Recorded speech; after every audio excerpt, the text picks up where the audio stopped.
वल्लैल में है जुल्फ़े मोहम्मद, वल्लैल में है जुल्फ़े मोहम्मद का तरन्नुम, वश्शम्स में रुखसार अहमद का तरन्नुम, वल फज्र में है सुबह रिसालत की बशारत, वल अस्र में है दौर नबूवत की बशारत सल्लल्लाहु अलैहि वसल्लम। निहायत ही अदब व एहतराम के साथ मैं दरख्वास्त कर रहा हूँ दारुल उलूम नदवतुल उलमा लखनऊ के मुबल्लिग और हम सब के हर दिल अजीज़ हज़रत मौलाना आफ्ताब आलम साहब नदवी दामत बरकातहुमुल आलिया से कि आप तशरीफ़ लाएँ और अपने फ़िक्र अंगेज़ खिताब से हम सामईन को महसूस फरमाएँ। बिस्मिल्लाहिर्रहमानिर्रहीम। अल्हम्दुलिल्लाहि रब्बिल आलमीन वस्सलातु वस्सलामु अला रसूलिहिल करीम मुहम्मदिन व आलिहि व सहबिहि अजमाइन। अम्मा बाद, क़ाल अल्लाहु अज़्ज़ा व जल, अऊज़ु बिल्लाहि मिनश शैतानिर रजीम, मा आताकुमुर रसूलु फ़ख़ुज़ूहु व मा नहाकुम अन्हु फ़ंतहू। व क़ाल अल्लाहु तबारक व तआला, इन्ना नहनु नज़्ज़लना ज़िक्रा व इन्ना लहू लहाफ़िज़ून। सदक़ल्लाहुल अज़ीम। व क़ाल नबिय्यु सल्लल्लाहु अलैहि वसल्लम, खैरुकुम मन तअल्लमल क़ुरआन व अल्लमह, औ कमा क़ाल अलैहि सलातु वस्सलाम। अल्लाह के महबूब बंदों और अल्लाह की महबूब बंदियों, मैं सबसे पहले अल्लाह ताला का शुक्र अदा करता हूँ कि अल्लाह ताला ने आज आप हजरात के बीच में भेजा। दूसरा मैं शुक्र अल्लाह ताला के अदा करने के बाद आज के सदर जलसा हज़रत मौलाना व डॉक्टर मेहदी हसन नदवी साहब का भी अदा करता हूँ कि जिन्होंने मुझे फ़ोन किया और अल्लाह ताला ने मुझे यहाँ भेज दिया। इसी तरह आपकी मस्जिद के इमाम व ख़तीब जनाब हाफिज़ मोहम्मद सुहेल साहब, इनका भी शुक्रगुज़ार हूँ और नाज़िमी जलसा हज़रत मौलाना मोहम्मद राशिद साहब का भी शुक्रगुज़ार हूँ। इन हज़रात ने रसूलुल्लाह सल्लल्लाहु अलैहि वसल्लम की मासूम उम्मत के लिए, यानी नन्ही और मुन्नी बच्चियों के लिए और नन्हे मुन्ने बच्चों के लिए एक ऐसा उम्दा अच्छा मकतब कायम किया कि जिन बच्चियों ने और जिन बच्चों ने माशाअल्लाह आज कुरान पाक नाज़रा मुकम्मल किया। जब वो बच्चियां नाज़रा कुरान पढ़ रही थीं, वो बच्चे नाज़रा कुरान पढ़ रहे थे, बड़ा अच्छा लग रहा था। तो बच्चियां और बच्चे कुरान पाक पढ़ रहे थे, मखारिज के साथ, तजवीद के साथ और सिफात के साथ पढ़ रहे थे। मेरी बहनों और मेरी माओं और मेरे भाइयों, देखिए कुरान पाक इसका पढ़ना बहुत आसान है और दूसरी तरफ देखा जाए तो कुरान पाक का पढ़ना बहुत मुश्किलों के साथ आता है। क्योंकि कुरान पाक जहाँ पुर पढ़ना है वहाँ पुर पढ़ा जाएगा, जहाँ बारीक पढ़ना है वहाँ बारीक पढ़ा जाएगा, और जहाँ लाम को मोटा करना है वहाँ मोटा किया जाएगा, और जहाँ जा पढ़ना है वहाँ जीम नहीं पढ़ा जाएगा, जहाँ सा पढ़ना है वहाँ सीन नहीं पढ़ा जाएगा। अगर ऐसा किया गया तो आप ये मान लीजिए कि माना बदल जाएगा। और जब माना बदल जाएगा तो नमाज बदल जाएगी। अगर ये कुरान नमाज में पढ़ा गया तो नमाज बदल जाएगी, या फासिद हो जाएगी, या मकरूह हो जाएगी, या नमाज ही नहीं होगी। तजवीद की किताबों में दो अहम बातें हैं।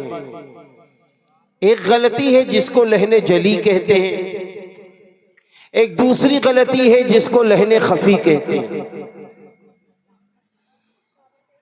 लहने खफी की तारीफ ये है, जहां पर बारीक पढ़ना था वहां पर मोटा पढ़ दिया जाए, और जहां पर मोटा हर्फ पढ़ना था वहां बारीक पढ़ दिया जाए। ये लहने खफी की गलती है। अगर ऐसी गलती हो गई तो नमाज मकरूह हो जाएगी, नमाज मकरूह हो जाएगी। एक है लहने जली, जिसकी तारीफ ये है, जहां पर जाल पढ़ना था वहां जा पढ़ दिया,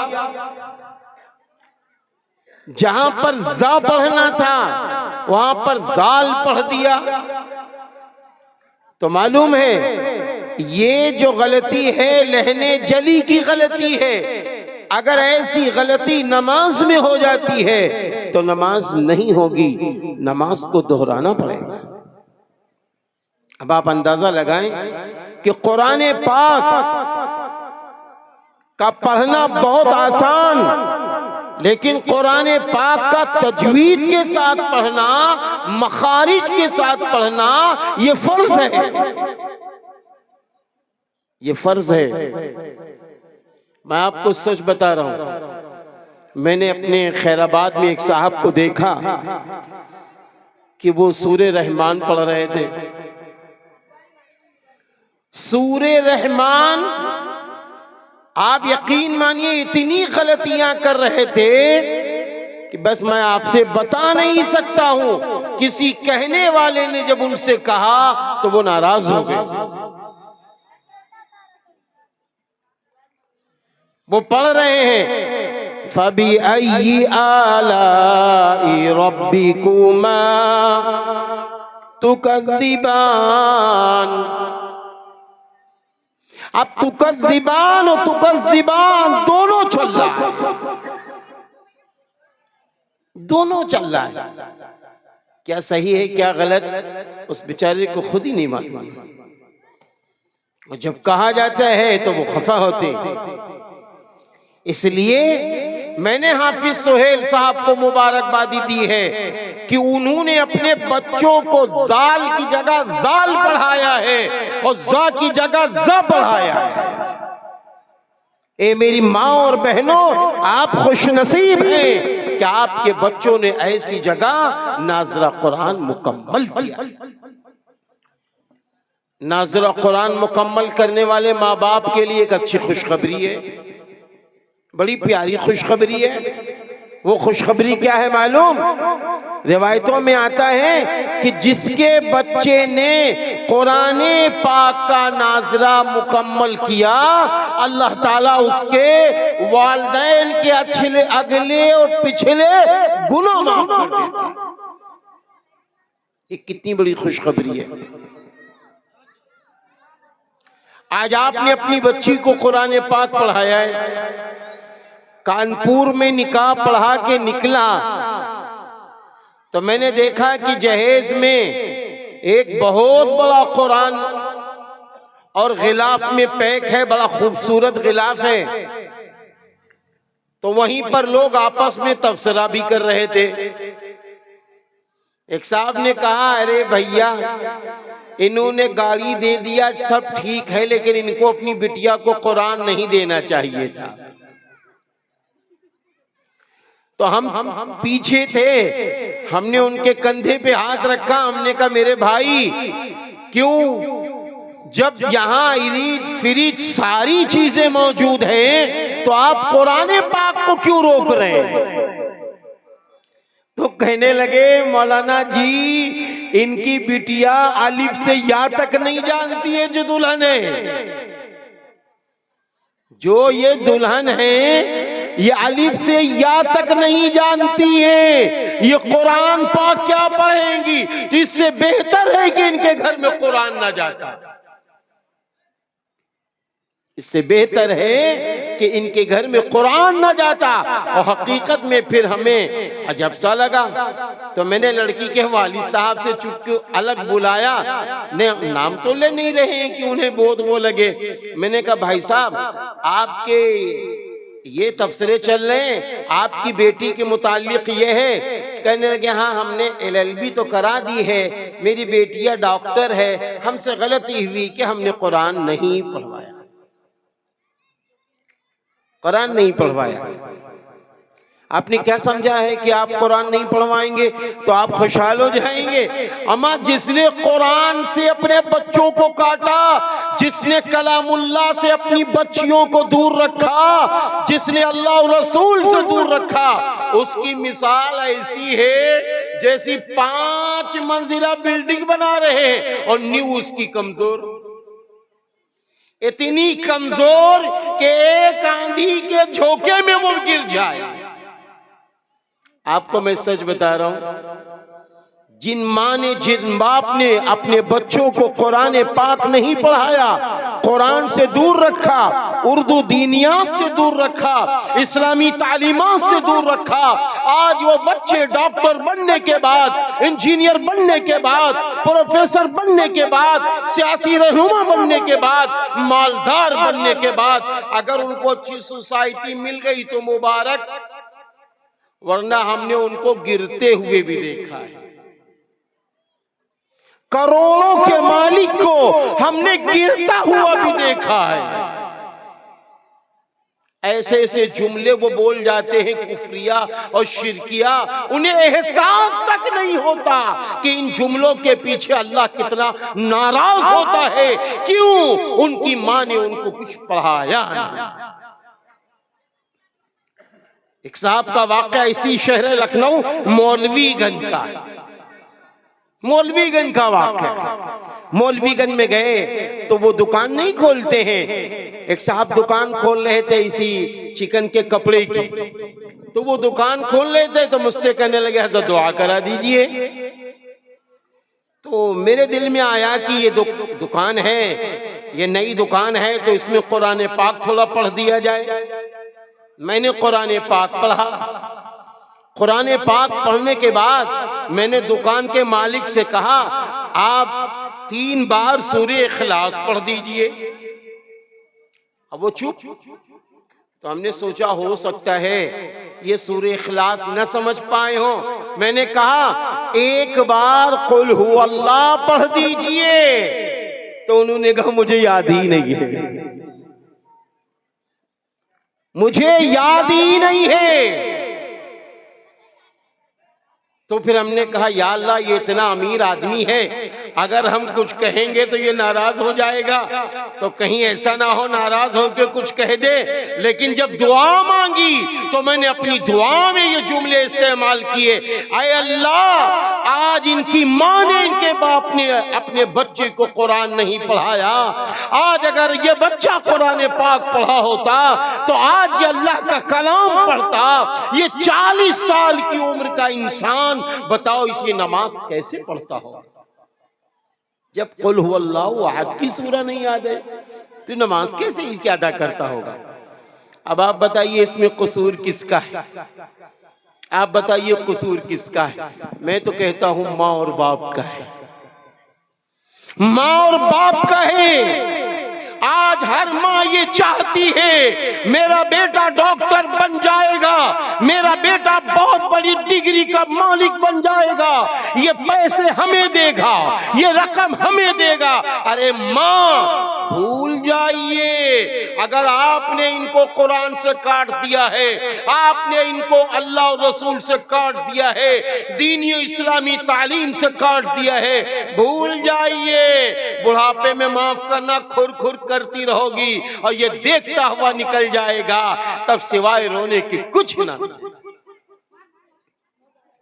हज़रत मौलाना कारी सिद्दीक साहब रहमतुल्लाहि अलैह एक जगह नमाज जनाजा पढ़ाने तो शरीफ ले गए। जब नमाज जनाजा से आप फारिग हुए, अचानक आपकी नजर बड़े गोरे गोरे 2-3 नौजवानों पे पड़ गई। उन्होंने नमाज नहीं पढ़ी। कारी साहब रहमतुल्लाह अलैह ने इनको बुलाओ, इनको बुलाओ, इन्होंने नमाज क्यों नहीं पढ़ी? अब वो बुलाए गए।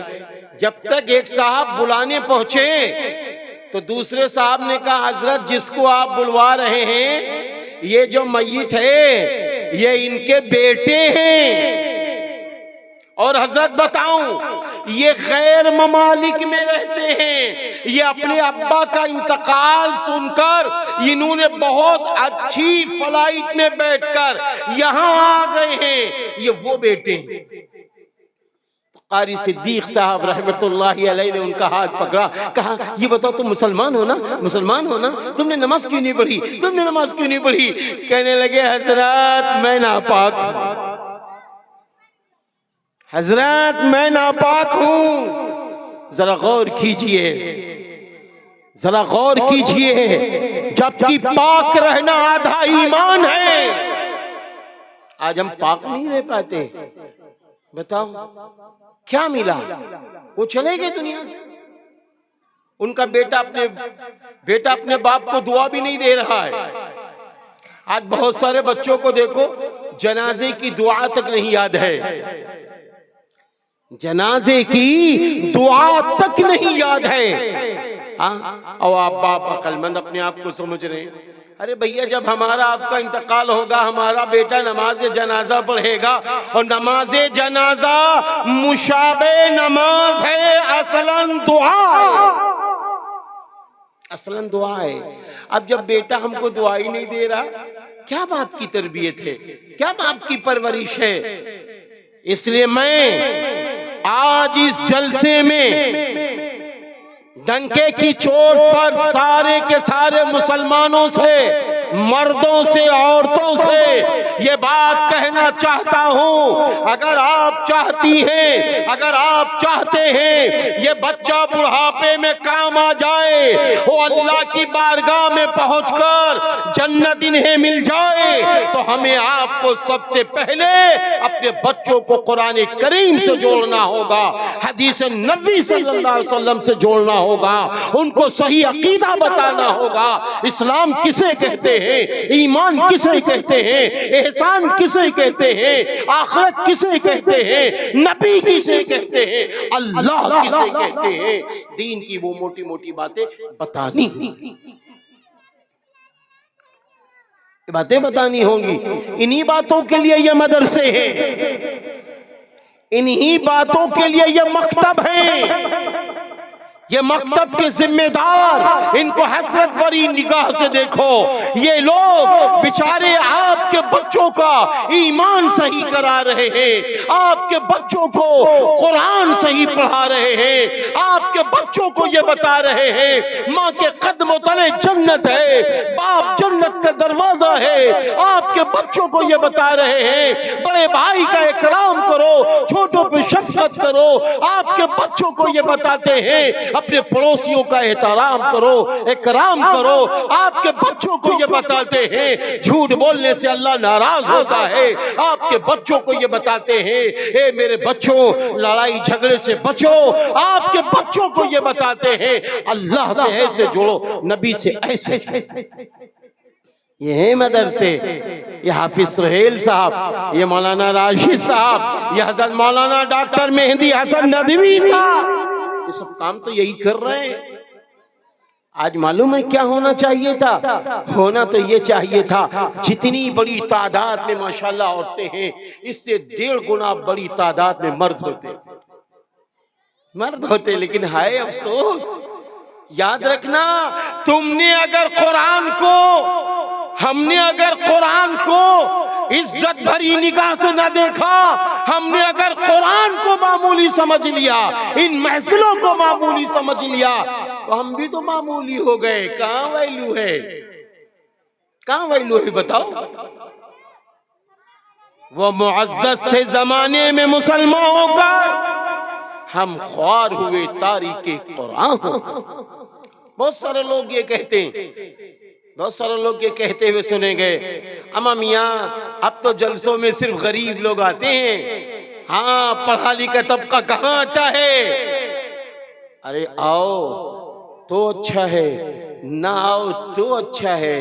ये महफिल आओगे तो इस महफिल के जरिए अल्लाह रसूल से जुड़ जाओगे तो दुनिया व आखिरत दोनों संवर जाए। इस महफिल में यही दावत दी जाती है। अल्लाह ताला ने कुरान में क्या फरमाया? मा आताकुमुर रसूलु फखुदू व मा नहाकुम अन्हु फंतहू। जो कुछ तुम्हारे रसूल तुम्हें दे उसे ले लो, और जिस चीज से तुम्हारे रसूल तुम्हें रोक दे उससे रुक जाओ। ये पैगाम जलसों से दिया जाता है। आज कहां हम चले गए? कहां चले गए? आपको मालूम होना चाहिए, आपको मालूम होना चाहिए कि जब हजरत ईसा अलैहिस्सलातु वस्सलाम को अल्लाह ताला ने आसमान पर उठा लिया था, रसूलुल्लाह सल्लल्लाहु अलैहि वसल्लम जब इस दुनिया में तशरीफ लाए, उसके बीच का जो जमाना है वो तकरीबन 650 साल का जमाना है। यही वो जमाना है जिसको जाहिलियत का जमाना कहा गया है। सबसे बदतर जमाने के लोग इसी जमाने के लोग कहे गए हैं। अल्लाह की नाफरमानी सारी इनके पास मौजूद थी। ये इतने गरीब थे, इतने फकीर थे, इतने वो थे कि ये अपनी बेटियों ही को जिंदा दफना देते थे। ये अपनी बेटियों को जिंदा दफना देते थे। ये लड़ाई झगड़े कत्ल गारत में मुब्तला थे। कुर्बान जाओ सरवरे कायनात फखरे दो आलम हजरत मोहम्मद अरबी सल्लल्लाहु अलैहि वसल्लम के जाती गिरामी पर, अल्लाह पर, कि अल्लाह ने जब आखिरी नबी भेजा उस दौर के लोग ये कह रहे थे अब ये दुनिया खत्म हो जाएगी। अरे दुनिया खत्म नहीं हुई, बल्कि दुनिया की तरक्की का आगाज रसूलुल्लाह सल्लल्लाहु अलैहि वसल्लम के जमाने से शुरू हो गया। कहां हैं आप? सबसे ज्यादा अगर नबियों के बाद और आखिरी नबी के बाद इंसानों में सबसे ज्यादा और सबसे बड़ा अगर मकाम व मर्तबा है तो हजरत अबू बकर सिद्दीक रज़ी अल्लाह अन्हु का है। मैं आपसे पूछता हूँ हज़रत अबू बकर सिद्दीक रज़ियल्लाहु अन्हु को यह मकाम व मर्तबा क्यों मिला? कुरान करीम से जुड़कर मिला है। एक मर्तबा आप कुरान पढ़ रहे हैं और कुरान की आयत आती है, कुरान की आयत आ जाती है जिसमें आखिरत का जिक्र होता है कि क़यामत के दिन अल्लाह फरमाएगा मुजरिमों को अलग कर दो, मुनाफिकीन को अलग कर दो, ईमान वालों को अलग कर दो। बस पढ़ रहे हैं, ऐसा ज़ारो कतार रो रहे हैं जिसकी कोई हद नहीं है। वम्ताज़ु अय्युहल मुजरिमून, रो रहे हैं, रो रहे हैं। हज़रत उमर फारूक रज़ी अल्लाह अन्हु को इतना बड़ा मकाम और मर्तबा क्यों मिला? इसलिए कि आप कुरान पाक से जुड़े। हज़रत उस्मान गनी रज़ी अल्लाह अन्हु को इतना बड़ा मकाम और मर्तबा क्यों मिला? आप कुरान पाक से जुड़े। अरे यहाँ तक जब आप शहीद होते हैं तो आप कुरान पढ़ रहे होते हैं, आपकी शहादत का खून का कतरा कुरान पर गिरता। हज़रत अली रज़ी अल्लाह अन्हु और दीगर सहाबा किराम रज़ी अल्लाह अन्हुम अजमईन को इतना बड़ा मकाम और मर्तबा क्यों मिल गया कि अल्लाह ताला ने उन सब के मुताल्लिक यूं फरमा दिया रज़ी अल्लाह अन्हुम व रज़ू अन्हु।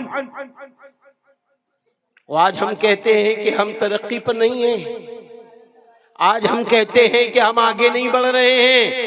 मेरे भाइयों, आप डॉक्टर बनो, इंजीनियर बनो, प्रोफेसर बनो, सियासी रहनुमा बनो, प्रधान बनो, ताजिर बनो, टीचर बनो, सब कुछ बनो, लेकिन सबसे पहले मुसलमान बनो, ईमान वाले बनो, कुरान पढ़ने वाले बनो, कुरान को समझने वाले बनो, कुरान करीम की अच्छी तरह तिलावत करने वाले बनो। मालूम है हदीस पाक में है कि जब बंदा कुरान अच्छी आवाज में पढ़ता है अल्लाह ताला कान लगाकर उस बंदे का कुरान पढ़ना सुनता है। सोचो तो जरा, आज हमने कभी अपने अल्लाह को कुरान को पढ़ना सुनाया? हमने कभी सुनाया है? हाँ, खाली रमजान में कुरान उठाया जाता है, खाली रमजान में कुरान उठाया जाता है। अरे कुरान का यह हक है कम से कम साल में 2 बार कुरान मुकम्मल किया जाए। ये कुरान का हक है, ये कुरान का हक है, लेकिन नहीं हक अदा हो रहा, हक तलफी हम कर रहे हैं। हाँ, आपको मालूम है, आपको मालूम है कि ये कुरान पाक, अरे यही वो कुरान पाक है जो कयामत के दिन अल्लाह की बारगाह में झगड़ा करेगा।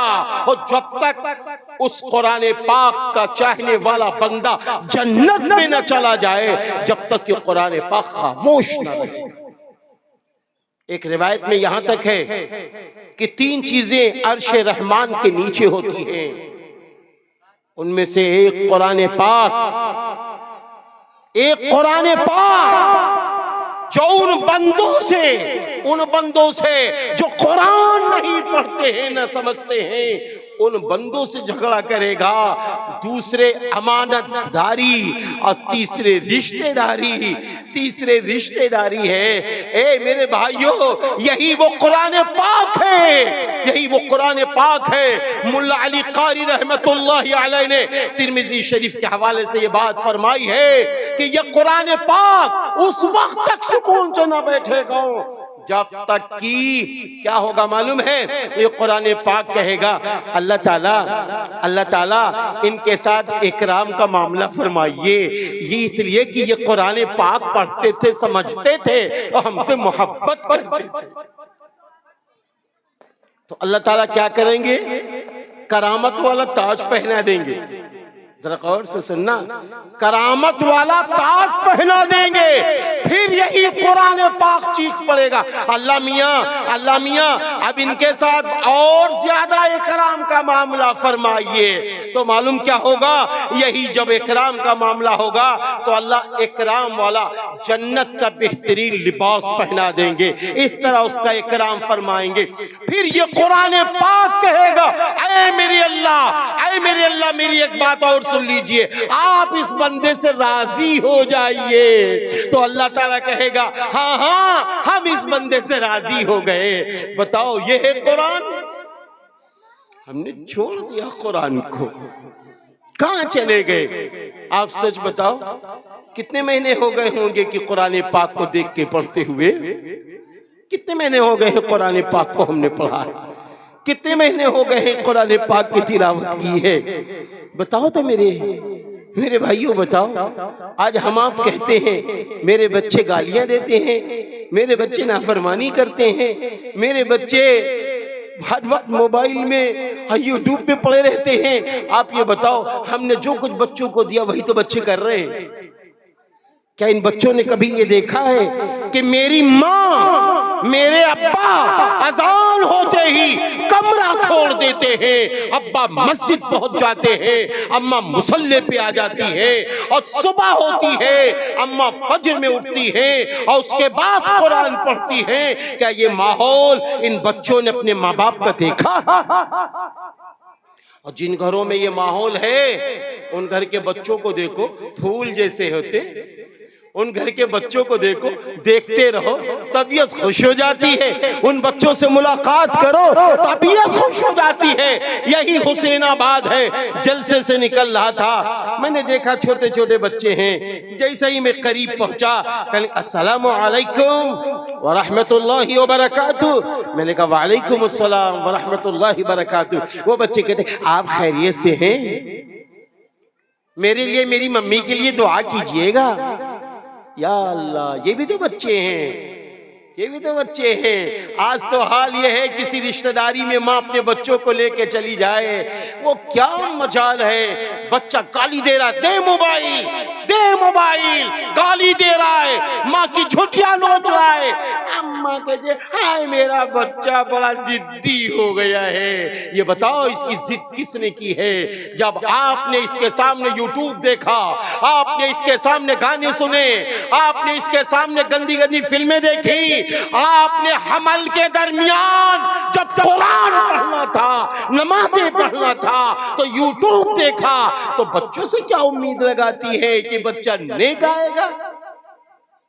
हाँ, इसलिए मेरी बहनों, मेरी माओ, खुश नसीब हो कि आपकी बच्चियों ने कुरान पाक मस्जिद रशीदिया में हाफिज सुहेल साहब, हाफिज राशिद साहब के जरिए मुकम्मल किया है। इन्होंने आपके बच्चों को दीन दिया, आपके बच्चों को कुरान पढ़ना सिखाया है, आपके बच्चों को दीनी तहजीब दी है, इस्लामी तहजीब दी है, सच बोलने की बात बताई है, झूठ बोलने की बुराइयां बताई है, जनाजे की दुआएं याद कराई है। इसलिए इन हुफ्फाज की कद्र करो, ऐसे मकतब की कद्र करो और ऐसे मदरसे की कद्र करो। ये जलसा क्यों किया गया है? जलसा इसलिए नहीं किया गया है हाफिज सुहेल साहब का डंका पीटा जाए, मौलाना राशिद साहब का डंका पीटा जाए, नहीं नहीं, इसलिए जलसा किया गया है कि अब तक जो मोहल्ले के लोग मस्जिद और मकतब से नहीं जुड़े हैं वो मस्जिद से और मकतब से जुड़ जाए।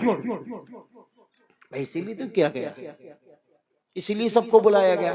ताल्लुम नदवतुल उलमा के उस्ताद मोहतरम हजरत मौलाना मोहम्मद फरमान नदवी साहब को इसीलिए तो बुलाया गया। जनाब शायर इस्लाम डॉक्टर शमीम रामपुरी साहब को इसीलिए बुलाया गया। हजरत मौलाना मोहम्मद नूर साहब बहराइची, इनको इसीलिए बुलाया गया। नाज़िम जलसा को इसीलिए बुलाया गया। सदर मोहतरम हजरत मौलाना डॉक्टर मेहदी हसन नदवी साहब को इसीलिए बुलाया गया कि आप सब आ जाइए, हमने जो मेहनत की है उस पर आप दुआ कर दीजिए, अहले मोहल्ला और इलाके के लिए दुआ कर दीजिए। इलाके के लोग बच्चों को डॉक्टर, इंजीनियर, प्रोफेसर बनाए, लेकिन पहले कुरान पढ़वा ले, पहले उर्दू दीनियात से वाकिफ करा ले, पहले इस्लामी तालीमात से वाकिफ करा ले, और अगर अल्लाह मौका दे दे तो बच्चों को हाफिज कुरान बना ले। हदीस पाक में है कि एक हाफिज कुरान 10 लोगों को, जिनके लिए जहन्नम उनके खानदान वालों के लिए वाजिब हो गई है, ऐसे लोगों को हाफिज कुरान 10 लोगों को निकलवा के इंशाअल्लाह जन्नत में दाखिल कराएगा। मैं तो यहां तक कहता हूं, आपके बच्चे बड़े हो गए हैं तो अपने पोतों को पढ़वा दो, आपके उनके बच्चे बड़े हो गए हैं अपने भतीजों को पढ़वा दो, अपने खानदान के बच्चों को हाफिज बना दो। बड़ी नेमत है, बड़ी नेमत है। अल्लाह ताला आज के इस अजीम शान जलसे को कबूल फरमाए। अल्लाह ताला हाफिज सुहेल साहब और यहाँ की इंतजामिया कमेटी, मस्जिद के सदर मोहतरम और इन सब सारे के सारे जो मिंबरान हैं, मैं दिल की गहराइयों से मुबारकबादी देता हूँ। आप खुश नसीब हैं, आपके यहाँ से बच्चे नाजरा कुरान मुकम्मल कर रहे हैं, बच्चे दीन सीख रहे हैं, बच्चे इस्लाम सीख रहे हैं। मैं समझता हूँ मेरा अल्लाह भी खुश होगा, मेरा अल्लाह भी खुश होगा। आखिरी बात यह है कि अगर हम हैं या मौलाना डॉक्टर मेहदी हसन साहब है, आपका बेटा अगर आपको कहीं मिल जाए रास्ते में, आप उससे खैरियत पूछ लें और उसको चाय पिला दें और उसकी शाबाशी कर दें, एहतराम से उसकी इज्जत कर ले, तो अब आप बताइए जब वो बच्चा अपने घर आएगा तो अपने अब्बा से कहेगा कि नहीं? अब्बा से कहेगा कि अब्बा जान, आदिल राजा जी पूरम वाले हैं, उन्होंने बहुत एहतराम किया था, चाय भी पिलाई, इज्जत भरी निगाह से भी देखा। तो आप सच बताइए, अल्लाह के महबूब बंदो, सच बताइए, मौलाना साहब कितना खुश हो जाएंगे? सच बताओ। अरे मौलाना साहब क्या है, अगर आपका बच्चा हो तो हम उसकी हिम्मत अफजाई कर दे तो आप खुश हो जाएंगे? नहीं खुश हो जाएंगे? खुश हो जाएंगे आप। और जब हम आपसे मिलेंगे या आदिल आपसे मिलेंगे तो मालूम है ये बहुत प्यारा एहतराम और इकराम का मामला फरमाएंगे।